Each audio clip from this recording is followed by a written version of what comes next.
ਤੇ ਜਿਹੜਾ ਕੋਈ ਸਰੀਰਕ ਰੂਪ ਦੇ ਵਿੱਚ ਜ਼ਖਮ ਲੱਗਾ ਹੁੰਦਾ, ਕੋਈ ਨਿਸ਼ਾਨ ਹੁੰਦਾ, ਕੋਈ ਘਾव ਹੁੰਦਾ, ਉਹ ਤੁਹਾਨੂੰ ਵਾਰ-ਵਾਰ ਇਹ ਗੱਲ ਯਾਦ ਕਰਾਉਂਦਾ ਕਿ ਤੁਹਾਡੇ ਨਾਲ ਕੁਝ ਵਾਪਰਿਆ।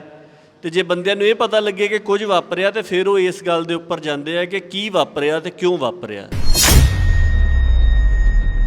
ਇਧਰ ਇਹ ਅੱਜ ਵੀ ਜੇ ਕੋਈ ਫੌਜਾਂ ਦੀ ਮੂਵਮੈਂਟ ਹੋਣੀ ਹੋਵੇ ਤੇ ਇਹ ਖਿੱਤਾ ਸਭ ਤੋਂ ਜ਼ਿਆਦਾ ਮਹੱਤਵਪੂਰਨ ਹੈ, ਕਿਉਂਕਿ ਇਹਦੇ ਬਿਲਕੁਲ ਉੱਪਰਲੇ ਪਾਸੇ ਪਹਾੜ ਹੈ। ਪਹਾੜ ਹੋਣ ਕਰਕੇ ਉੱਥੋਂ ਫੌਜਾਂ ਦੀ ਬਹੁਤੀ ਭਾਰੀ ਤੋਪਖਾਨੇ ਦੀ ਜਾਂ ਹੋਰ ਜਿਹੜੀ ਹੈ ਉਹ ਲਾਂਘਾ ਉੱਥੋਂ ਨਹੀਂ ਵਰਤਿਆ ਜਾ ਸਕਦਾ। ਤੇ ਦੂਸਰੇ ਪਾਸੇ ਇਹ ਖਿੱਤਾ ਜਿੱਥੇ ਮੁੱਕਦਾ ਉਸ ਤੋਂ ਬਾਅਦ ਦੇ ਵਿੱਚ ਥਾਰ ਮਾਰੂਥਲ ਹੈ, ਜਿਹਦੇ ਵਿੱਚੋਂ ਵੈਸੇ ਹੀ ਗਰਮੀ ਦੇ ਵਿੱਚ ਕਿਸੇ ਵੀ ਤਰ੍ਹਾਂ ਦੀ ਜਿਹੜੀ ਫੌਜੀ ਮੂਵਮੈਂਟ ਛੱਡੋ, ਵੈਸੇ ਹੀ ਉੱਥੇ ਰਹਿਣਾ ਜਿਹੜਾ ਉਹ ਔਖਾ ਹੋ ਜਾਂਦਾ। 2014 ਤੋਂ ਬਾਅਦ ਇੰਡੀਆ ਦੇ ਵਿੱਚ ਜਿਹੜਾ ਨਵਾਂ ਸਟੇਟ ਕ੍ਰਾਫਟ ਹੋਇਆ, ਨਵੀਂ ਤਰ੍ਹਾਂ ਦੀ ਰਾਜ ਬਣਤਰ ਉੱਭਰ ਕੇ ਸਾਹਮਣੇ ਆ ਰਹੀ ਹੈ, ਉਹ ਬਿਲਕੁਲ ਉਹਨਾਂ ਲੀਹਾਂ 'ਤੇ ਚੱਲ ਰਹੀ। ਜਿਹੜਾ ਕੰਮ ਲਗਭਗ 3 ਦਹਾਕੇ ਪਛੜ ਗਿਆ ਸੀਗਾ ਸਿੱਖਾਂ ਦੇ ਨਾਲ ਟਕਰਾਓ ਦੇ ਵਿੱਚ ਇੰਡੀਅਨ ਸਟੇਟ ਦੇ ਆਉਣ ਕਰਕੇ, ਉਹ ਹੁਣ ਉਹਨੀ ਦੁਬਾਰਾ ਉਹਨਾਂ ਲੀਹਾਂ ਦੇ ਉੱਪਰ 2014 ਤੋਂ ਬਾਅਦ ਮੌਜੂਦਾ ਵਿਪਰਵਾਦੀ ਪ੍ਰਤੱਖ ਧਿਰ ਜਿਹੜੀ ਹੈਗੀ ਉਹਦੇ ਆਉਣ ਤੋਂ ਬਾਅਦ ਉਹ ਦੁਬਾਰਾ ਸ਼ੁਰੂ ਹੋਇਆ। ਉਸ ਤੋਂ ਬਾਅਦ 'ਚ ਬੰਬੇ ਗਏ ਆ, ਪੂਨੇ ਗਏ ਆ, ਮਦੁਰਾਈ ਗਿਆ, ਚੇਨਈ ਗਿਆ, ਦੀਮਾਪੁਰ ਗਿਆ ਨਾਗਾਲੈਂਡ ਦੇ ਵਿੱਚ, ਕਲਕੱਤੇ ਗਏ ਆ। ਸੋ ਇਹਨਾਂ ਸਾਰੀਆਂ ਥਾਵਾਂ ਦੇ ਉੱਪਰ ਜਿੰਨੇ ਵੀ ਸਿੱਖਾਂ ਨੂੰ ਮਿਲੇ ਆ, ਗੈਰ ਸਿੱਖਾਂ ਨੂੰ ਮਿਲੇ ਆ, ਆਦੀਵਾਸੀਆਂ ਨੂੰ ਮਿਲੇ ਆ, ਕੋਈ ਹੋਰ ਉੱਤਰ ਪੱਛਮ ਪੂਰਬ ਵਾਲੇ ਜਿਹੜੇ ਸੰਘਰਸ਼ ਕਰ ਰਹੇ ਨਾਗੇ ਜਾਂ ਹੋਰ ਲੋਕ ਹੈਗੇ, ਸਾਰੇ ਹੀ ਇਹ ਗੱਲ ਕਹਿੰਦੇ ਆ ਕਿ ਇਹ ਜੇਕਰ ਮੋਰਚਾ ਜਿੱਤਿਆ ਗਿਆ ਤੇ ਪੰਜਾਬ ਤੇ ਸਿੱਖਾਂ ਕਰਕੇ ਜਿੱਤਿਆ ਗਿਆ। ਦੁਨੀਆ ਦੇ ਵਿੱਚ ਜਦੋਂ ਵੀ ਕਿਤੇ ਮਨੁੱਖਤਾ ਦੇ ਉੱਪਰ ਜ਼ੁਲਮ ਹੁੰਦਾ, ਉਹਦੇ ਵਾਸਤੇ ਹਕੂਮਤ ਦੇ ਵੱਲੋਂ ਹਮੇਸ਼ਾ ਇੱਦਾਂ ਦੀ ਹੀ ਵਿਆਖਿਆ ਘੜੀ ਜਾਂਦੀ ਹੈ। ਤੁਸੀਂ ਕਾਨੂੰਨਾਂ ਦੇ ਨਾਂ ਦੇਖ ਲਓ, ਜਿਹੜੇ ਕਾਨੂੰਨ ਲੋਕਾਂ ਨੂੰ ਦਬਾਉਣ ਵਾਸਤੇ ਬਣਨਗੇ, ਉਹਨਾਂ ਦੇ ਜੇ ਤੁਸੀਂ ਨਾਂ ਦੇਖੋਗੇ ਤਾਂ ਉਹ ਐਂ ਲੱਗਦਾ ਹੋਊਗਾ ਕਿ ਇਹ ਤਾਂ ਬਹੁਤ ਲੋਕਾਈ ਦੇ ਬਚਾਅ ਦੇ ਵਾਸਤੇ ਬਣੇ ਹੋਏ ਆ। ਸਤਿਗੁਰਾਂ ਦੀ ਚਰਨ ਛੋਹ ਪ੍ਰਾਪਤ ਧਰਤੀ ਉੱਤੇ ਗੁਰੂ ਗ੍ਰੰਥ ਸਾਹਿਬ ਜੀ ਦੀ ਹਾਜ਼ਰੀ ਦੇ ਵਿੱਚ ਜੁੜ ਬੈਠੀ ਸਮੂਹ ਸੰਗਤ ਨੂੰ ਫਤਿਹ ਅਰਜ਼ ਕਰਦਾ ਜੀ। ਵਾਹਿਗੁਰੂ ਜੀ ਕਾ ਖਾਲਸਾ, ਵਾਹਿਗੁਰੂ ਜੀ ਕੀ ਫਤਿਹ। ਆਪਾਂ ਘੱਲੂਘਾਰੇ ਦੇ ਸ਼ਹੀਦਾਂ ਦੀ ਯਾਦ ਦੇ ਵਿੱਚ ਇਕੱਤਰ ਹੋਏ ਹਾਂ। ਆਪਣੇ ਮਨਾਂ ਨੂੰ ਇਕਾਗਰ ਕਰੀਏ ਤੇ ਸੱਚੇ ਪਾਤਸ਼ਾਹ ਦੇ ਚਰਨਾਂ ਦਾ ਧਿਆਨ ਧਰੀਏ ਤੇ ਉਹਨਾਂ ਸ਼ਹੀਦਾਂ ਨੂੰ ਨਤਮਸਤਕ ਹੋਈਏ ਜਿਨ੍ਹਾਂ ਨੇ ਇਸ ਜਾਬਰ ਬਿਪਰ ਤਖਤ ਦੀਆਂ ਫੌਜਾਂ ਦੇ ਵੱਲੋਂ ਜੋ ਸੱਚਖੰਡ ਦੇ ਉੱਪਰ ਸ੍ਰੀ ਹਰਿਮੰਦਰ ਸਾਹਿਬ, ਸ੍ਰੀ ਅਕਾਲ ਤਖਤ ਸਾਹਿਬ ਤੇ ਹੋਰ ਅਨੇਕਾਂ ਗੁਰਦੁਆਰਾ ਸਾਹਿਬਾਨ ਦੇ ਉੱਪਰ ਹਮਲਾ ਕੀਤਾ, ਤੇ ਉਹਨਾਂ ਫੌਜਾਂ ਦਾ ਸੂਰਮ ਗਤੀ ਦੇ ਨਾਲ ਟਾਕਰਾ ਕਰਦਿਆਂ ਹੋਇਆਂ ਮਿੱਥ ਕੇ ਸ਼ਹੀਦੀ ਰੁਤਬੇ ਹਾਸਲ ਕੀਤੇ। ਸੋ ਜਦੋਂ ਵੀ ਕਿਸੇ ਸਮਾਜ ਦੇ ਨਾਲ ਇਸ ਤਰ੍ਹਾਂ ਦੇ ਵੱਡੇ ਵਰਤਾਰੇ ਜਾਂ ਵੱਡੇ ਘਟਨਾਕ੍ਰਮ ਜਾਂ ਆਪਾਂ ਕਹਿ ਲਈਏ ਕਿ ਸਾਕੇ ਜਾਂ ਘੱਲੂਘਾਰੇ ਵਾਪਰਦੇ ਆ, ਉਹਦੇ ਸੰਬੰਧ ਦੇ ਵਿੱਚ ਦੋ ਗੱਲਾਂ ਮੈਨੂੰ ਲੱਗਦਾ ਕਿ ਬਹੁਤ ਜ਼ਿਆਦਾ ਅਹਿਮ ਹੋ ਜਾਂਦੀਆਂ। ਇੱਕ ਤਾਂ ਇਹ ਕਿ ਅਸੀਂ ਕੀ ਸਮਝਦੇ ਹਾਂ ਕਿ ਇਹ ਗੱਲ ਕਿਉਂ ਵਾਪਰੀ, ਜੋ ਵਾਪਰਿਆ ਉਹ ਕਿਉਂ ਵਾਪਰਿਆ, ਉਹਦੇ ਬਾਰੇ ਦੇ ਵਿੱਚ ਸਾਡੀ ਸਮਝ ਕੀ ਹੈ। ਅਤੇ ਦੂਸਰੀ ਗੱਲ ਇਹ ਕਿ ਉਹ ਸਮਾਜ ਉਸ ਵਰਤਾਰੇ ਨੂੰ, ਉਸ ਘੱਲੂਘਾਰੇ ਨੂੰ ਯਾਦ ਕਿਵੇਂ ਕਰਦਾ। ਸੋ ਆਪਾਂ ਯਾਦ ਵਾਲੀ ਗੱਲ ਜਿਹੜੀ ਆ ਉਹ ਪਹਿਲਾਂ ਕਰ ਲੈਂਦੇ। ਭਾਈ ਮਲਕੀਤ ਸਿੰਘ ਭਵਾਨੀਗੜ੍ਹ ਆਪਣੇ ਦਰਮਿਆਨ ਅੱਜ ਬੈਠੇ ਹੋਏ, ਇਹਨਾਂ ਨੇ ਇੱਕ ਕਾਰਜ ਕੀਤਾ ਜਿਹਦੇ ਵਿੱਚ ਦਰਬਾਰ ਸਾਹਿਬ ਅਤੇ ਅਕਾਲ ਤਖਤ ਸਾਹਿਬ ਤੋਂ ਇਲਾਵਾ ਜਿਹੜੇ ਹੋਰ ਗੁਰਦੁਆਰਾ ਸਾਹਿਬਾਨ ਸੀਗੇ ਜਿਨ੍ਹਾਂ ਦੇ ਉੱਪਰ ਫੌਜ ਨੇ ਹਮਲਾ ਕੀਤਾ ਜਾਂ ਘੇਰਾਬੰਦੀ ਕੀਤੀ, ਤਲਾਸ਼ੀ ਮੁਹਿੰਮ ਚਲਾਈ ਜਾਂ ਬਹੁਤ ਸਾਰੀਆਂ ਥਾਵਾਂ ਦੇ ਉੱਪਰ ਗੋਲੀਆਂ ਚਲਾਈਆਂ, ਤੋਪਾਂ ਦਾਗੀਆਂ, ਸਿੰਘਾਂ ਨੂੰ ਸ਼ਹੀਦ ਕੀਤਾ, ਬੇਅਦਬੀਆਂ ਹੋਈਆਂ। ਉਹਨਾਂ ਸਾਰੇ ਅਸਥਾਨਾਂ ਦਾ ਵੇਰਵਾ ਇਕੱਤਰ ਕਰਨ ਦਾ ਇਹਨਾਂ ਨੇ ਯਤਨ ਕੀਤਾ ਔਰ ਉਹ ਕਿਤਾਬ ਵੀ ਜਿਹੜੀ ਹੈ ਵੱਖ-ਵੱਖ ਗੁਰਦੁਆਰਿਆਂ ਦੇ ਉੱਤੇ ਹੋਏ ਫੌਜੀ ਹਮਲਿਆਂ ਦੀ ਵਿਥਿਆ ਉਸ ਰੂਪ ਦੇ ਵਿੱਚ ਸਾਹਮਣੇ ਲਿਆਂਦੀ। ਸੋ ਉਹਦੇ ਵਿੱਚ ਜਿਸ ਤਰ੍ਹਾਂ ਦੁੱਖ ਨਿਵਾਰਨ ਸਾਹਿਬ ਪਟਿਆਲਾ ਦਾ ਜ਼ਿਕਰ ਹੈ, ਉਹਦੇ ਵਿੱਚ ਜਿੰਨੇ ਵੀ ਗਵਾਹ ਸੀਗੇ ਉਹਨਾਂ ਸਾਰਿਆਂ ਨੇ ਇਹ ਗੱਲ ਦੱਸੀ ਕਿ ਫੌਜ ਦੇ ਵੱਲੋਂ ਬਹੁਤ ਛੇਤੀ ਉਸ ਹਮਲੇ ਤੋਂ ਬਾਅਦ ਉਸੇ ਦਿਨ ਹੀ ਫਟਾਫਟ ਉਹਨਾਂ ਨੇ ਨਿਸ਼ਾਨ ਮਿਟਾਉਣ ਦੀ ਕੋਸ਼ਿਸ਼ ਕੀਤੀ ਕਿ ਜਿੰਨੀਆਂ ਵੀ ਥਾਵਾਂ ਦੇ ਉੱਪਰ ਗੋਲੀਆਂ ਲੱਗਣ ਦੇ ਕਾਰਨ ਜਾਂ ਉਸ ਹਮਲੇ ਦੇ ਨਿਸ਼ਾਨ ਜਿਹੜੇ ਬਣੇ ਸੀਗੇ ਗੁਰਦੁਆਰਾ ਸਾਹਿਬ ਦੇ ਉੱਪਰ, ਪ੍ਰਕਰਮਾਂ ਦੇ ਵਿੱਚ, ਸਰੋਵਰ 'ਤੇ ਜਾਂ ਹੋਰਨਾਂ ਥਾਵਾਂ 'ਤੇ, ਨਿਸ਼ਾਨ ਸਾਹਿਬ 'ਤੇ, ਉਹ ਸਾਰੇ ਨੂੰ ਫਟਾਫਟ ਸੀਮਟ ਲਾ ਕੇ ਭਰ ਕੇ ਕਲੀ ਕਰਕੇ ਮੇਟਣ ਦਾ ਉਹਨਾਂ ਨੇ ਯਤਨ ਕੀਤਾ।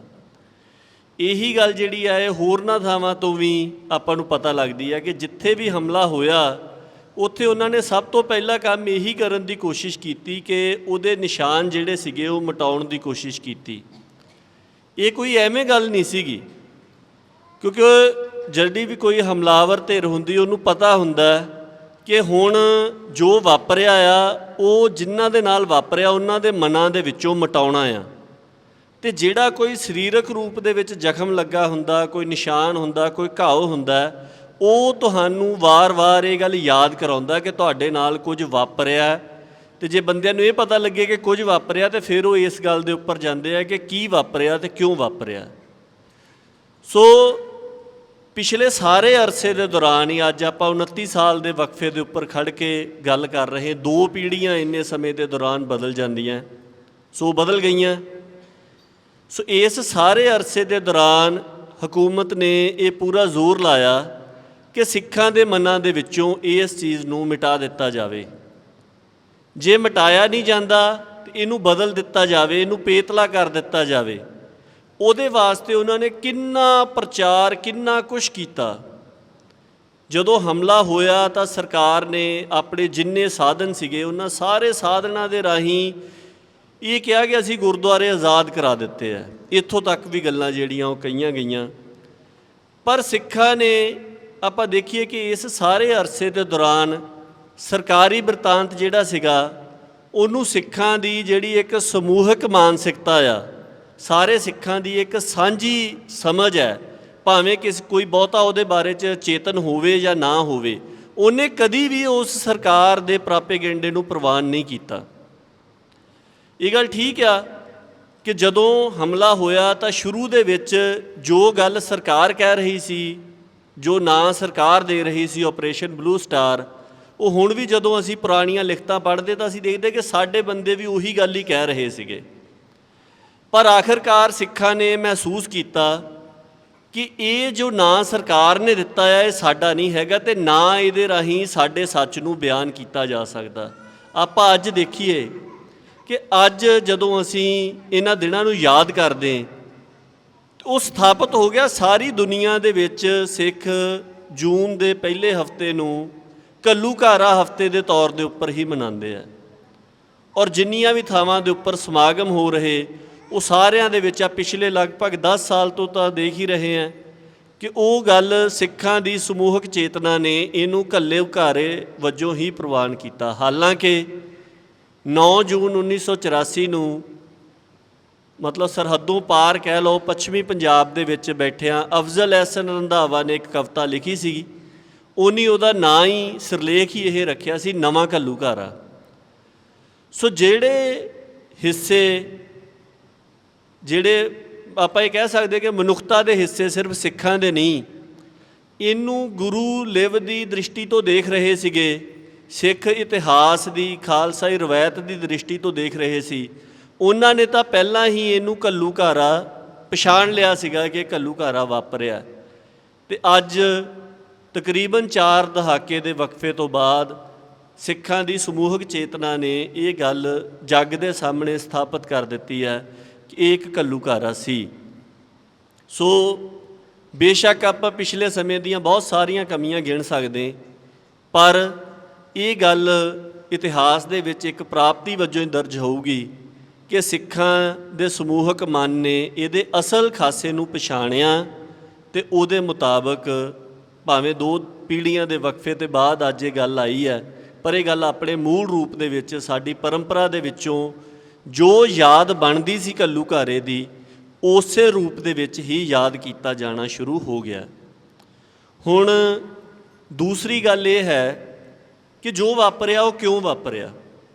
ਦੇਖੋ, ਜਦੋਂ ਵੀ ਇਸ ਤਰ੍ਹਾਂ ਦੇ ਵੱਡੇ ਵਰਤਾਰੇ ਵਾਪਰਦੇ ਆ, ਉਹਨਾਂ ਦੇ ਪਿੱਛੇ ਕੋਈ ਇੱਕ ਅਕਹਿਰਾ ਕਾਰਨ ਨਹੀਂ ਹੁੰਦਾ। ਆਪਾਂ ਕਹੀਏ ਕਿ ਸਿਰਫ ਇਸ ਗੱਲ ਕਰਕੇ ਇਹ ਗੱਲ ਵਾਪਰੀ ਹੈ, ਇੱਦਾਂ ਨਹੀਂ ਹੁੰਦਾ। ਸੋ ਇਸ ਮਸਲੇ ਦੇ ਵਿੱਚ ਵੀ ਇੱਦਾਂ ਹੀ ਹੈ। ਇੱਕ ਤਾਂ ਸਰਕਾਰ ਨੇ ਆਪਣਾ ਪ੍ਰਾਪੇਗੈਂਡਾ ਕੀਤਾ।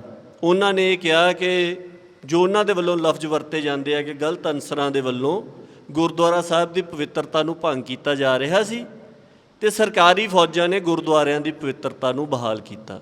ਦੁਨੀਆ ਦੇ ਵਿੱਚ ਜਦੋਂ ਵੀ ਕਿਤੇ ਮਨੁੱਖਤਾ ਦੇ ਉੱਪਰ ਜ਼ੁਲਮ ਹੁੰਦਾ, ਉਹਦੇ ਵਾਸਤੇ ਹਕੂਮਤ ਦੇ ਵੱਲੋਂ ਹਮੇਸ਼ਾ ਇੱਦਾਂ ਦੀ ਹੀ ਵਿਆਖਿਆ ਘੜੀ ਜਾਂਦੀ ਹੈ। ਤੁਸੀਂ ਕਾਨੂੰਨਾਂ ਦੇ ਨਾਂ ਦੇਖ ਲਓ, ਜਿਹੜੇ ਕਾਨੂੰਨ ਲੋਕਾਂ ਨੂੰ ਦਬਾਉਣ ਵਾਸਤੇ ਬਣਨਗੇ, ਉਹਨਾਂ ਦੇ ਜੇ ਤੁਸੀਂ ਨਾਂ ਦੇਖੋਗੇ ਤਾਂ ਉਹ ਐਂ ਲੱਗਦਾ ਹੋਊਗਾ ਕਿ ਇਹ ਤਾਂ ਬਹੁਤ ਲੋਕਾਈ ਦੇ ਬਚਾਅ ਦੇ ਵਾਸਤੇ ਬਣੇ ਹੋਏ ਆ। ਕੋਈ ਸੁਰੱਖਿਆ ਦਾ ਐਕਟ ਬਣਿਆ ਹੋਇਆ, ਕੋਈ ਗੈਰ ਕਾਨੂੰਨੀ ਕਾਰਵਾਈਆਂ ਨੂੰ ਰੋਕਣ ਲਈ ਬਣਿਆ ਹੋਇਆ, ਕੋਈ ਦਹਿਸ਼ਤਗਰਦੀ ਨੂੰ ਰੋਕਣ ਲਈ ਬਣਿਆ ਹੋਇਆ, ਕੋਈ ਕਿਸੇ ਇਸ ਤਰ੍ਹਾਂ ਦੇ ਹੋਰ ਕੰਮ ਲਈ ਬਣਿਆ ਹੋਇਆ। ਪਰ ਜਦੋਂ ਉਹਨਾਂ ਦੀ ਵਰਤੋਂ ਦੇਖਦੇ ਹਾਂ ਤਾਂ ਉਹ ਆਪਾਂ ਦੇਖਦੇ ਹਾਂ ਕਿ ਇਹਨਾਂ ਦੇ ਰਾਹੀਂ ਮਨੁੱਖਤਾ ਦਾ ਘਾਣ ਕੀਤਾ ਜਾ ਰਿਹਾ। ਸੋ ਇਸ ਮਸਲੇ ਦੇ ਵਿੱਚ ਬੇਸ਼ੱਕ ਸਰਕਾਰ ਨੇ ਇਸ ਤਰ੍ਹਾਂ ਦਾ ਪ੍ਰਾਪੇਗੈਂਡਾ ਕੀਤਾ, ਪਰ ਦੁਨੀਆ ਦੇ ਵਿੱਚ ਵੀ ਜਿੱਥੇ ਚੇਤਨ ਹਿੱਸੇ ਬੈਠੇ ਸੀਗੇ, ਉਹਨਾਂ ਨੇ ਇਹਨੂੰ ਪ੍ਰਵਾਨ ਨਹੀਂ ਕੀਤਾ। ਆਪਾਂ ਉਸ ਸਮੇਂ ਦਾ ਵੀ ਜਿਹੜੀ ਰਿਪੋਰਟਿੰਗ ਹੋਈ ਜਾਂ ਸਾਰਾ ਕੁਝ ਹੋਇਆ, ਉਹਨਾਂ ਨੇ ਵੀ ਇਹ ਗੱਲ ਪਛਾਣ ਲਈ ਸੀਗੀ ਕਿ ਇਹ ਜੋ ਕੁਝ ਹੋਇਆ ਆ, ਇਹ ਸਰਾਸਰ ਹਕੂਮਤ ਦੇ ਵੱਲੋਂ ਇੱਕ ਗਲਤ ਕਾਰਾ ਜਿਹੜਾ ਆ ਜਾਂ ਇੱਕ ਜ਼ੁਲਮ ਦਾ ਕਾਰਾ ਜਿਹੜਾ ਆ ਉਹ ਕੀਤਾ ਗਿਆ। ਪਰ ਸਿੱਖਾਂ ਦੇ ਵੱਲੋਂ ਵੀ ਬਹੁਤ ਸਾਰੀ ਵਿਆਖਿਆ ਆਈ, ਜਿਹਦੇ ਵਿੱਚ ਕਈ ਤਰ੍ਹਾਂ ਦੇ ਕਾਰਨ ਗਿਣਾਏ ਗਏ। ਆਮ ਤੌਰ ਦੇ ਉੱਪਰ ਅਸੀਂ ਇਹ ਸੁਣਦੇ ਰਹੇ ਕਿ ਇੰਦਰਾ ਗਾਂਧੀ ਜਿਹੜੀ ਆ, ਉਹਨੇ ਅਕਾਲੀ ਦਲ ਨੂੰ ਕਾਊਂਟਰ ਕਰਨਾ ਚਾਹੁੰਦੀ ਸੀ, ਇਸ ਕਰਕੇ ਉਹਨੇ ਹਮਲਾ ਕਰ ਦਿੱਤਾ। ਹੁਣ ਕੁਝ ਸਰਕਾਰੀ ਅਫਸਰ ਨੇ ਉਹ ਇਸ ਤਰ੍ਹਾਂ ਦੀ ਵਿਆਖਿਆ ਦੇ ਰਹੇ ਹੈ ਕਿ ਇੰਦਰਾ ਗਾਂਧੀ ਨੂੰ ਪੂਰੀ ਜਾਣਕਾਰੀ ਨਹੀਂ ਸੀ ਦਿੱਤੀ ਗਈ। ਸੋ ਬਹੁਤ ਕੁਝ ਇਸ ਤਰ੍ਹਾਂ ਦਾ ਆ ਰਿਹਾ ਆ ਅਤੇ ਇਹ ਆਉਣਾ ਹੀ ਹੈ। ਮੈਂ ਜਿਸ ਇੱਕ ਪੱਖ ਦੇ ਬਾਰੇ ਦੇ ਵਿੱਚ ਤੁਹਾਡੇ ਨਾਲ ਗੱਲ ਕਰਨੀ ਚਾਹੁੰਦਾ, ਉਹ ਇਹ ਹੈ ਕਿ ਆਮ ਕਰਕੇ ਇੱਕ ਵਿਆਖਿਆ ਇਹ ਵੀ ਆਈ ਕਿ ਸਿੱਖ ਇੱਕ ਬਹੁਤ ਮਾਮੂਲੀ ਘੱਟ ਗਿਣਤੀ ਸੀਗੇ ਅਤੇ ਸਰਕਾਰ ਦੇ ਵੱਲੋਂ, ਖਾਸ ਕਰਕੇ ਇੰਦਰਾ ਗਾਂਧੀ ਦੇ ਵੱਲੋਂ, ਜਿਹੜੀ ਇੱਥੋਂ ਦੀ ਬਹੁ ਗਿਣਤੀ, ਜਿਹਨੂੰ ਕਹਿ ਦਿੱਤਾ ਜਾਂਦਾ ਕਿ ਬਹੁ ਗਿਣਤੀ ਹੈ, ਕਿਉਂਕਿ ਉਹ ਉਹਨਾਂ ਨੂੰ ਖੁਸ਼ ਕਰਨਾ ਚਾਹੁੰਦੀ ਸੀ, ਇਸ ਕਰਕੇ ਉਹਨੇ ਦੇਖਿਆ ਕਿ ਇਹ ਛੋਟਾ ਜਿਹਾ ਹਿੱਸਾ ਹੈਗਾ, ਜੇ ਇਹਦੇ ਉੱਪਰ ਇਹਨਾਂ ਨੂੰ ਹਊਆ ਬਣਾ ਕੇ ਪੇਸ਼ ਕੀਤਾ ਜਾਵੇ ਅਤੇ ਇਹਨਾਂ ਦੇ ਉੱਪਰ ਜ਼ਬਰ ਕੀਤਾ ਜਾਵੇ ਅਤੇ ਉਹਦੇ ਵਿੱਚੋਂ ਜਿਹੜੀ ਬਹੁ ਗਿਣਤੀ ਹੈ ਉਹਦੀਆਂ ਵੋਟਾਂ ਮੈਨੂੰ ਮਿਲ ਸਕਦੀਆਂ। ਇੱਕ ਇਸ ਤਰ੍ਹਾਂ ਦੀ ਵਿਆਖਿਆ ਵੀ ਪਿਛਲੇ ਸਮੇਂ ਦੇ ਦੌਰਾਨ ਆਈ, ਜਿਹਦੇ ਵਿੱਚੋਂ ਦਿਖਾਇਆ ਗਿਆ ਕਿ ਸ਼ਾਇਦ ਸਿੱਖਾਂ ਦੀ ਕਮਜ਼ੋਰੀ ਕਰਕੇ ਜਾਂ ਉਹਨਾਂ ਦੇ ਘੱਟ ਗਿਣਤੀ ਹੋਣ ਕਰਕੇ ਇਹ ਹਮਲਾ ਹੋਇਆ। ਚਲੋ, ਇਸ ਤਰ੍ਹਾਂ ਦੀ ਵੀ ਕੋਈ ਰਾਏ ਹੋ ਸਕਦੀ, ਪਰ ਮੈਂ ਜਿਹੜੀ ਤੁਹਾਡੇ ਨਾਲ ਬੇਨਤੀ ਕਰਨੀ ਚਾਹੁੰਦਾ ਇਹ ਹੈ ਕਿ ਅਸਲ ਦੇ ਵਿੱਚ ਸਿੱਖਾਂ ਦੇ ਉੱਪਰ ਹਮਲਾ ਇਸ ਕਰਕੇ ਵੀ ਹੋਇਆ ਕਿ ਸਿੱਖਾਂ ਦੀ ਸਮਰੱਥਾ ਤੋਂ ਸਰਕਾਰ ਜਿਹੜੀ ਹੈ ਉਹ ਉਸ ਸਮੇਂ ਭੈਭੀਤ ਹੋ ਗਈ ਸੀ।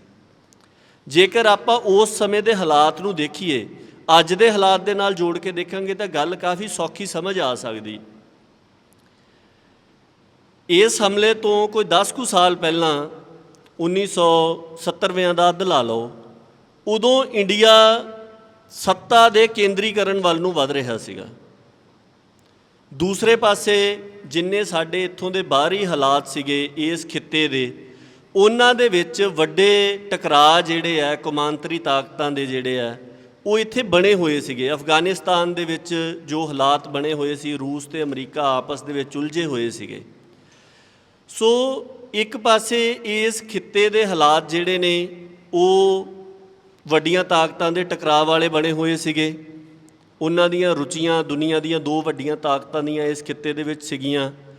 ਦੂਜੇ ਪਾਸੇ ਇੰਦਰਾ ਗਾਂਧੀ ਦੀ ਅਗਵਾਈ ਦੇ ਵਿੱਚ ਵਿਦਇਨ ਇੰਡੀਆ ਇਹ ਹਾਲਾਤ ਬਣੇ ਹੋਏ ਸੀਗੇ ਕਿ ਸਾਰੀਆਂ ਤਾਕਤਾਂ ਦੇ ਕੇਂਦਰੀਕਰਨ ਵੱਲ ਨੂੰ ਗੱਲ ਜਿਹੜੀ ਆ ਉਹ ਜਾ ਰਹੀ ਸੀਗੀ।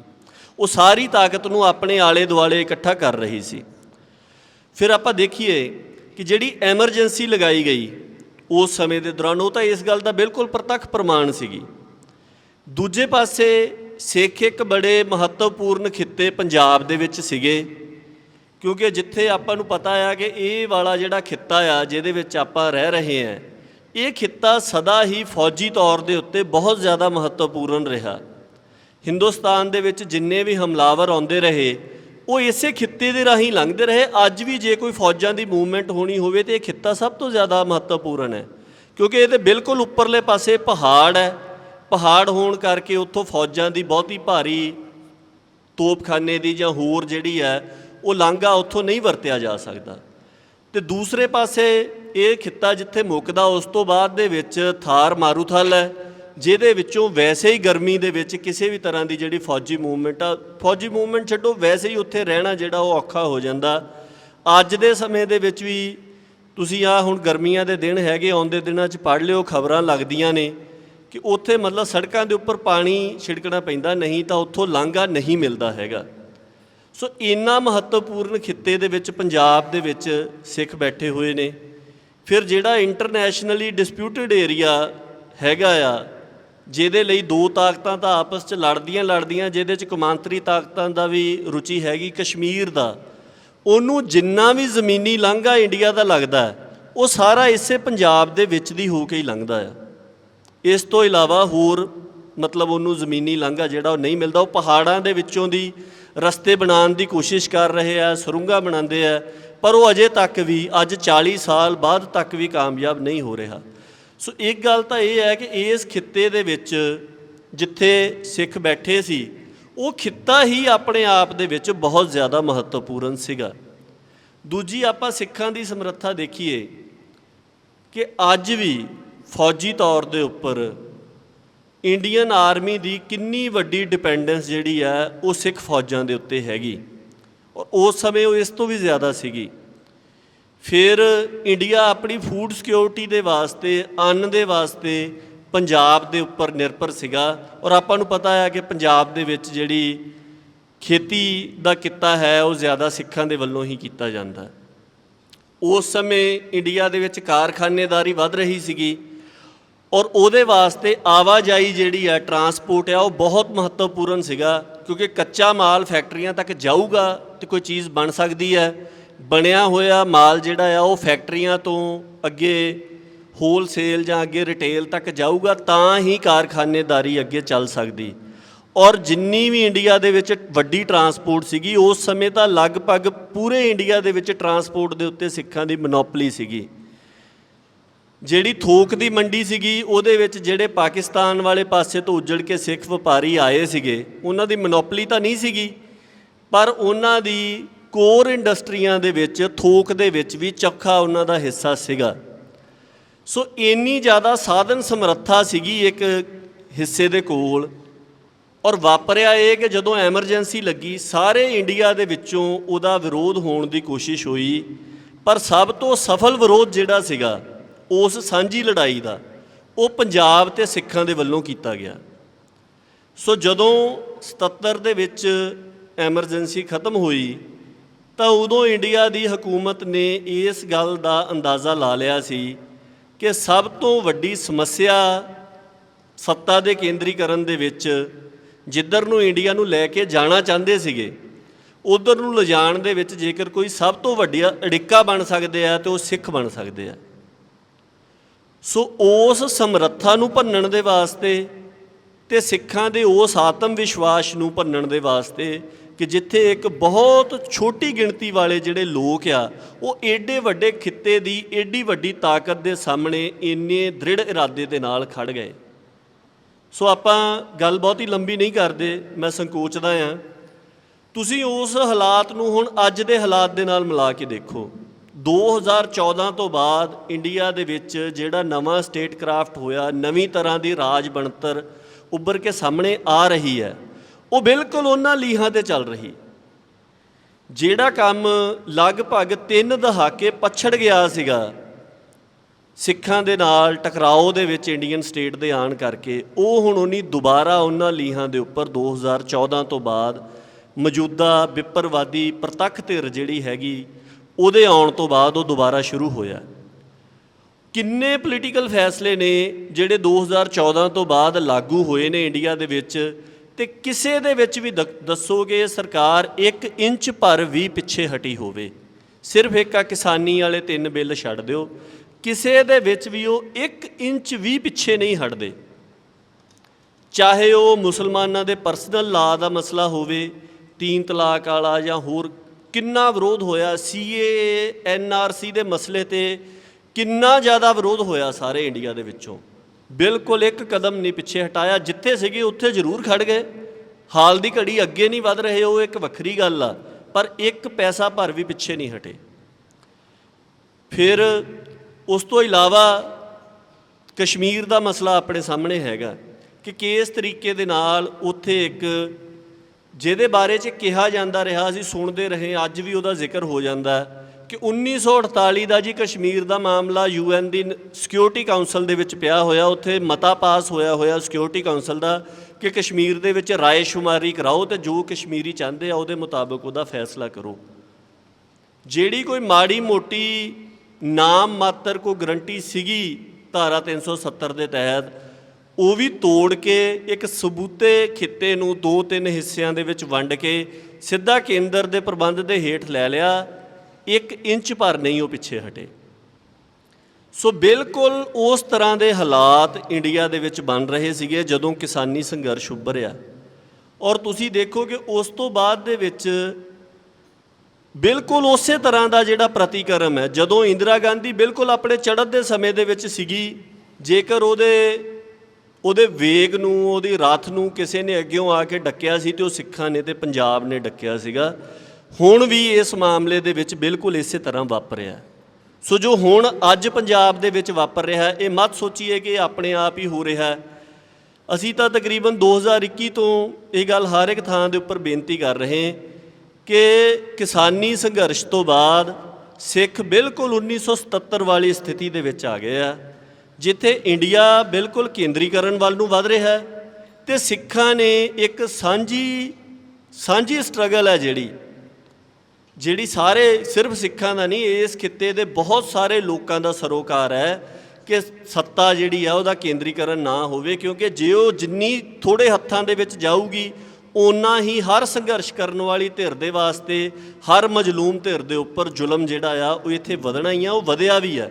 2014 ਤੋਂ ਬਾਅਦ ਪਹਿਲਾਂ ਦਲਿਤ ਟਾਰਗੇਟ ਹੋਏ ਪੂਰੇ ਇੰਡੀਆ ਦੇ ਵਿੱਚ, ਆਪਾਂ ਨੂੰ ਪਤਾ ਗਊ ਹੱਤਿਆ ਦੇ ਨਾਂ ਦੇ ਉੱਤੇ ਕੀ ਕੁਛ ਹੋਇਆ, ਸਾਰੇ ਖਬਰਾਂ ਪੜ੍ਹਦੇ ਹੀ ਰਹੇ ਆ। ਹੁਣ ਤੁਸੀਂ ਆ ਪਿਛਲੇ ਸਮੇਂ ਦੇ ਦੌਰਾਨ ਮੁਸਲਮਾਨਾਂ ਦਾ ਦੇਖ ਲਓ, ਔਰ ਹੁਣ ਜੋ ਕੁਝ ਵਾਪਰ ਰਿਹਾ ਆ, ਕਿਸ ਤਰੀਕੇ ਦੇ ਨਾਲ ਸਾਰਾ ਹੋ ਰਿਹਾ, ਉਹ ਸਾਰਿਆਂ ਦੇ ਸਾਹਮਣੇ ਹੈਗਾ। ਸੋ ਹਰ ਕਿਸੇ ਨੂੰ ਪਤਾ ਆ ਕਿ ਜੇ ਸੱਤਾ ਇਹਨਾਂ ਹੱਥਾਂ ਦੇ ਵਿੱਚ ਜਾ ਕੇ ਇਕੱਠੀ ਹੁੰਦੀ ਹੈ ਤੇ ਉਹਦੀ ਸਿਰਫ ਸੰਘਰਸ਼ ਵਾਲੀਆਂ ਧਿਰਾਂ ਨੂੰ ਨਹੀਂ, ਹਰ ਮਜ਼ਲੂਮ ਧਿਰ ਨੂੰ, ਹਰ ਵੱਖਰੀ ਪਛਾਣ ਰੱਖਣ ਵਾਲੇ ਨੂੰ ਉਹਦੀ ਮਾਰ ਜਿਹੜੀ ਹੈ ਉਹ ਝੱਲਣੀ ਪੈਣੀ ਹੈ। ਸੋ ਉਸ ਹਾਲਾਤ ਦੇ ਵਿੱਚ ਜਦੋਂ ਇੰਨੀ ਜ਼ਿਆਦਾ ਵੇਗ ਦੇ ਨਾਲ ਵਿਪਰਵਾਦ ਦਾ ਰੱਥ ਦੁਬਾਰਾ ਸੱਤਾ ਦੇ ਕੇਂਦਰੀਕਰਨ ਵੱਲ ਨੂੰ ਵੱਧ ਰਿਹਾ ਸੀ ਔਰ ਕਿਸੇ ਫੈਸਲੇ ਤੋਂ ਪਿੱਛੇ ਨਹੀਂ ਸੀ ਹਟ ਰਹੇ, ਕਿਸਾਨੀ ਸੰਘਰਸ਼ ਇੱਕ ਅਜਿਹੀ ਐਕਸੈਪਸ਼ਨ ਬਣ ਕੇ ਸਾਹਮਣੇ ਆਈ। ਔਰ ਉਹਦਾ ਵੱਡਾ ਕਾਰਨ ਜਿਹੜਾ ਆ, ਮਤਲਬ ਮੈਂ ਉਸ ਤੋਂ ਬਾਅਦ ਦੇ ਵਿੱਚ ਦਿੱਲੀ ਤਾਂ ਚਲੋ ਸੀਗੇ ਹੀ, ਉਸ ਤੋਂ ਬਾਅਦ 'ਚ ਬੰਬੇ ਗਏ ਆ, ਪੂਨੇ ਗਏ ਆ, ਮਦੁਰਾਈ ਗਿਆ, ਚੇਨਈ ਗਿਆ, ਦੀਮਾਪੁਰ ਗਿਆ ਨਾਗਾਲੈਂਡ ਦੇ ਵਿੱਚ, ਕਲਕੱਤੇ ਗਏ ਆ। ਸੋ ਇਹਨਾਂ ਸਾਰੀਆਂ ਥਾਵਾਂ ਦੇ ਉੱਪਰ ਜਿੰਨੇ ਵੀ ਸਿੱਖਾਂ ਨੂੰ ਮਿਲੇ ਆ, ਗੈਰ ਸਿੱਖਾਂ ਨੂੰ ਮਿਲੇ ਆ, ਆਦੀਵਾਸੀਆਂ ਨੂੰ ਮਿਲੇ ਆ, ਕੋਈ ਹੋਰ ਉੱਤਰ ਪੱਛਮ ਪੂਰਬ ਵਾਲੇ ਜਿਹੜੇ ਸੰਘਰਸ਼ ਕਰ ਰਹੇ ਨਾਗੇ ਜਾਂ ਹੋਰ ਲੋਕ ਹੈਗੇ, ਸਾਰੇ ਹੀ ਇਹ ਗੱਲ ਕਹਿੰਦੇ ਆ ਕਿ ਇਹ ਜੇਕਰ ਮੋਰਚਾ ਜਿੱਤਿਆ ਗਿਆ ਤੇ ਪੰਜਾਬ ਤੇ ਸਿੱਖਾਂ ਕਰਕੇ ਜਿੱਤਿਆ ਗਿਆ। ਸੋ ਬਿਲਕੁਲ 1977 ਵਾਲੀ ਸਥਿਤੀ ਦੇ ਵਿੱਚ ਆ ਗਏ। ਸਰਕਾਰ ਪੰਜਾਬ ਦੇ ਉੱਪਰ ਇਸ ਕਰਕੇ ਨਹੀਂ ਹਮਲਾਵਰ ਹੁੰਦੀ ਕਿ ਪੰਜਾਬ ਤੇ ਸਿੱਖ ਕਮਜ਼ੋਰ ਨੇ ਤੇ ਇਹਨਾਂ ਨੂੰ ਦਬਾ ਕੇ ਕਿਸੇ ਨੂੰ ਨਾਲ ਲਿਆ ਜਾ ਸਕਦਾ, ਉਹ ਇਸ ਕਰਕੇ ਹਮਲਾਵਰ ਹੁੰਦੇ ਕਿਉਂਕਿ ਉਹਨਾਂ ਨੂੰ ਪਤਾ ਹੈ ਕਿ ਜੇਕਰ ਇਹਨਾਂ ਨੂੰ ਹੁਣ ਨਾ ਦਬਾਇਆ ਗਿਆ ਤਾਂ ਜੋ ਕਰਨਾ ਚਾਹੁੰਦੇ ਉਹ ਨਹੀਂ ਕਰਨ ਦੇਣਾ। ਤੇ ਜਿਹੜੀ ਇੰਡੀਆ ਦੇ ਲੋਕਾਂ ਦੇ ਵਿੱਚ ਇੱਕ ਇਹ ਆਸ ਵੀ ਸੰਘਰਸ਼ ਵਾਲਿਆਂ ਦੇ ਵਿੱਚ ਵੱਜਦੀ ਹੈ ਕਿ ਇਹ ਜਿਹੜਾ ਕੇਂਦਰੀਕਰਨ ਦਾ ਅਮਲ ਚੱਲਦਾ, ਇਹਦਾ ਟਾਕਰਾ ਕੀਤਾ ਜਾ ਸਕਦਾ। ਬੜੇ ਹਿੱਸਿਆਂ ਦੇ ਵਿੱਚ ਇਸ ਗੱਲ ਨੂੰ ਲੈ ਕੇ ਉਹਨਾਂ ਦੇ ਵਿੱਚ ਉਤਸ਼ਾਹ ਆਇਆ ਸੀਗਾ ਕਿ ਜੇ ਖੇਤੀ ਕਾਨੂੰਨ ਵਾਪਸ ਕਰਵਾਏ ਜਾ ਸਕਦੇ ਆ ਤੇ ਸਾਂਝੀ ਸਟਰਗਲ ਦੇ ਰਾਹੀਂ ਇਹ ਜਿਹੜਾ ਸਾਰੇ ਦਮਨ ਚੱਕਰ ਦੀ ਇੱਥੇ ਜ਼ਮੀਨ ਤਿਆਰ ਕੀਤੀ ਜਾ ਰਹੀ ਹੈ, ਇਹਨੂੰ ਰੋਕਿਆ ਜਾ ਸਕਦਾ ਆ। ਸੋ ਇਸੇ ਕਰਕੇ ਹੀ ਪਹਿਲਾਂ ਹਮਲਾਵਰ ਹੁੰਦੀ ਰਹੀ ਸਰਕਾਰ, ਇਸੇ ਕਰਕੇ ਹੀ ਹੁਣ ਹੋ ਰਹੀ ਹੈ। ਤੇ ਹੁਣ ਜੋ ਕੁਝ ਪਿਛਲੇ ਦਿਨਾਂ ਦੇ ਦੌਰਾਨ ਵਾਪਰਿਆ, ਉਹਨੂੰ ਆਪਾਂ ਇਸ ਤਰ੍ਹਾਂ ਦੇ ਨਾਲ ਸੀਮਤ ਕਰਕੇ ਨਾ ਦੇਖੀਏ। ਬਿਲਕੁਲ ਆਖਰੀ ਨੁਕਤਾ ਕਹਿ ਕੇ ਮੈਂ ਮਾਫੀ ਮੰਗ ਜਾਣੀ ਹੈ ਕਿ ਇਹ ਗੱਲ ਇੰਨੇ ਕੁ ਤੱਕ ਸੀਮਤ ਨਹੀਂ ਹੈਗੀ ਜੋ ਗ੍ਰਿਫਤਾਰੀਆਂ ਹੋਈਆਂ ਜਾਂ ਹੋਰ ਹੋਈਆਂ, ਇਹ ਬੜਾ ਵਿਆਪਕ ਅਮਲ ਹੈਗਾ। ਜਿਹੜੀ ਗੱਲ ਸਮਝ ਆ ਰਹੀ ਹੈ ਉਹ ਇਹ ਆ ਰਹੀ ਕਿ ਕਸ਼ਮੀਰ ਦੇ ਵਿੱਚ ਜਿਸ ਤਰੀਕੇ ਦੇ ਨਾਲ ਸਰਕਾਰ ਦੇ ਵੱਲੋਂ ਕੀਤਾ ਗਿਆ, ਜਿੱਦਣ ਉਹਨਾਂ ਨੇ ਮਹਿਬੂਬਾ ਮੁਫਤੀ ਦੀ ਸਰਕਾਰ ਕਸ਼ਮੀਰ ਦੇ ਵਿੱਚ ਸੁੱਟੀ ਸੀਗੀ, ਉਸ ਦਿਨ ਇੰਡੀਅਨ ਸਟੇਟ ਦੇ ਜਿਹੜੇ ਪੁਰਾਣੇ ਸਟੇਟ ਵਾਲੇ ਬੰਦੇ ਸੀਗੇ ਉਹਨਾਂ ਬਹੁਤ ਜਾਣਿਆਂ ਨੇ ਕਹਿਣਾ ਸ਼ੁਰੂ ਕਰ ਦਿੱਤਾ ਕਿ ਇਹ ਗਲਤ ਕਰ ਰਹੇ ਬੀਜੇਪੀ ਵਾਲੀ, ਇਹਨਾਂ ਨੂੰ ਰਾਜ ਨਹੀਂ ਚਲਾਉਣਾ ਆਉਂਦਾ। ਜੇ ਤੁਸੀਂ ਸਾਰਿਆਂ ਦੇ ਪਰਦੇ ਚੁੱਕ ਦੋਗੇ ਤੇ ਤੁਸੀਂ ਲੋਕਾਂ ਨੂੰ ਕਾਬੂ ਕਿਹਦੇ ਰਾਹੀਂ ਕਰੋਗੇ? ਕਿਉਂਕਿ ਪਹਿਲੀ ਸਟੇਟ ਦੀ ਇਹ ਪਾਲਿਸੀ ਸੀਗੀ, ਉਹ ਜੇ ਪੰਜਾਬ ਦੇ ਵਿੱਚ ਕਾਬੂ ਕਰਨਾ ਹੁੰਦਾ ਸੀ ਤੇ ਉਹ ਬਾਦਲਾਂ ਅਮਰਿੰਦਰਾਂ ਰਾਹੀਂ ਕਰਦੇ ਸੀਗੇ, ਜੇ ਕਸ਼ਮੀਰੀਆਂ ਨੂੰ ਕਾਬੂ ਕਰਨਾ ਸੀਗਾ ਤੇ ਉਹ ਮਹਿਬੂਬਾ ਮੁਫਤੀ ਜਾਂ ਉਮਰ ਅਬਦੁੱਲੇ ਹੋਣਾ ਦੇ ਰਾਹੀਂ ਕਰਦੇ ਸੀਗੇ। ਸੋ ਹੁਣ ਵਾਲਿਆਂ ਦੀ ਇਹ ਨੀਤੀ ਨਹੀਂ ਹੈਗੀ। 2014 ਤੋਂ ਬਾਅਦ ਵਾਲੇ ਜਿਹੜੇ ਆ ਉਹ ਕਿਸੇ ਦੇ ਰਾਹੀਂ ਨਹੀਂ ਕਾਬੂ ਕਰਨਾ ਚਾਹੁੰਦੇ, ਉਹ ਸਿੱਧਾ ਆਪ ਆਉਣਾ ਚਾਹੁੰਦੇ ਆ, ਜਿੱਦਾਂ ਉਹਨਾਂ ਨੇ ਉੱਥੇ ਕਸ਼ਮੀਰ ਦੇ ਵਿੱਚ ਕੀਤਾ। ਉਹਨਾਂ ਨੇ ਸਰਕਾਰ ਸੁੱਟੀ, ਸਰਕਾਰ ਸੁੱਟਣ ਤੋਂ ਬਾਅਦ ਉਹਨੀ ਸਾਰੀ ਜਿੰਨੀ ਪੋਲੀਟੀਕਲ ਕਲਾਸ ਸੀਗੀ ਸਾਰਿਆਂ ਦੇ ਪਰਦੇ ਚੱਕ ਦਿੱਤੇ। ਪੰਜਾਬ ਦੇ ਵਿੱਚ ਵੀ ਉਹ ਬਿਲਕੁਲ ਇਸੇ ਤਰ੍ਹਾਂ ਹੀ ਕਰਨ ਦੀ ਕੋਸ਼ਿਸ਼ ਕਰ ਰਹੇ ਆ। ਪੰਜਾਬ ਦੇ ਵਿੱਚ ਜਿਹੜੀਆਂ ਵੀ ਕੋਈ ਸਿੱਖਾਂ ਦੀਆਂ ਵੋਟਾਂ ਵਾਲੀਆਂ ਪਾਰਟੀਆਂ ਸੀਗੀਆਂ, ਅੱਜ ਉਹ ਸਾਰੇ ਖੱਖੜੀਆਂ ਕਰੇਲੇ ਹੋਏ ਆ। ਆਪਾਂ ਨੂੰ ਸਭ ਨੂੰ ਪਤਾ, ਕਿਤੇ ਨਹੀਂ ਅੱਜ ਕਿਸੇ ਨੂੰ ਕੋਈ ਮਾੜਾ ਜਾਂ ਕਿਸੇ ਪਾਸੇ ਨੂੰ ਦਿਸਦਾ ਉਹ ਬਿਲਕੁਲ ਉਧਰਲੇ ਪਾਸੇ ਨੂੰ ਭੱਜ ਪੈਂਦੇ ਆ। ਜਿੰਨੀ ਸਾਡੀ ਰਿਲੀਜੀਅਸ ਲੀਡਰਸ਼ਿਪ ਆ, ਜਿੰਨੀ ਸਾਡੀ ਸਮਾਜਿਕ ਲੀਡਰਸ਼ਿਪ ਆ, ਪੋਲੀਟੀਕਲ ਲੀਡਰਸ਼ਿਪ ਆ, ਉਹ ਸਾਰੀ ਹੀ ਖਿੰਡਾਓ ਦੇ ਹਾਲਾਤ ਦੇ ਵਿੱਚ ਹੈ। ਤੇ ਹੁਣ ਪਿਛਲੇ ਸਮੇਂ ਤੋਂ ਸਰਕਾਰ ਦੇ ਵੱਲੋਂ ਇੱਕ ਹੋਰ ਅਮਲ ਜਿਹੜਾ ਸ਼ੁਰੂ ਕੀਤਾ ਹੋਇਆ, ਉਹਦੇ ਵਿੱਚ ਕਈ ਸਾਡੇ ਸਿੱਖ ਹਿੱਸੇ ਵੀ ਜਾਣੇ ਅਣਜਾਣੇ ਰੂਪ ਦੇ ਵਿੱਚ ਸ਼ਮੂਲੀਅਤ ਕਰ ਰਹੇ ਆ। ਉਹ ਇਹ ਹੈ ਕਿ ਜਿਹੜੀ ਸੰਘਰਸ਼ ਵਾਲੀ ਧਿਰ ਆ ਉਹਨੂੰ ਵੀ ਖਿਲਾਰਨ ਦੇ ਵਾਸਤੇ ਪੂਰਾ ਯਤਨ ਸਰਕਾਰ ਨੇ ਆਰੰਭਿਆ ਹੋਇਆ। ਸੋ ਇਹ ਸਾਰੇ ਅਸਾਰ, ਸਾਰੀਆਂ ਅਲਾਮਤਾਂ ਇਹ ਦਰਸਾਉਂਦੀਆਂ ਕਿ ਪੰਜਾਬ ਦੇ ਵਿੱਚ ਜਿਹੜੀ 18 ਮਾਰਚ ਦੇ ਬਹਾਨੇ ਫੌਜ ਆਈ ਸੀ, ਬੜੇ ਲੋਕ ਹੁਣ ਇਹ ਗੱਲ ਕਰਦੇ ਕਿ ਉਹ ਜਾ ਨਹੀਂ ਰਹੀ, ਉਹ ਨੀਮ ਫੌਜੀ ਦਸਤੇ ਜਿਹੜੇ ਆ ਉਹ ਜਾ ਨਹੀਂ ਰਹੇ, ਕੁਛ ਹੋਣ ਵਾਲਾ ਆ। ਇਸ ਤਰ੍ਹਾਂ ਦੀਆਂ ਗੱਲਾਂ ਆਮ ਹੋ ਰਹੀਆਂ। ਜੇ ਤੁਹਾਨੂੰ ਯਾਦ ਹੋਵੇ 2019 ਦੇ ਵਿੱਚ 5 ਅਗਸਤ ਨੂੰ ਜਿਸ ਦਿਨ ਧਾਰਾ 370 ਬੰਦ ਕੀਤੀ ਗਈ ਸੀ, ਉਸ ਤੋਂ 6 ਮਹੀਨੇ 8 ਮਹੀਨੇ ਪਹਿਲਾਂ ਕਸ਼ਮੀਰ ਦੇ ਬਾਰੇ ਦੇ ਵਿੱਚ ਵੀ ਇਹੀ ਗੱਲ ਆਉਂਦੀ ਸੀਗੀ ਕਿ ਕੁਛ ਹੋਣ ਵਾਲਾ ਆ। ਸੋ ਇਹ ਸਾਰੀਆਂ ਗੱਲਾਂ ਦਰਸਾਉਂਦੀਆਂ ਕਿ ਜੋ ਸਮਰੱਥਾ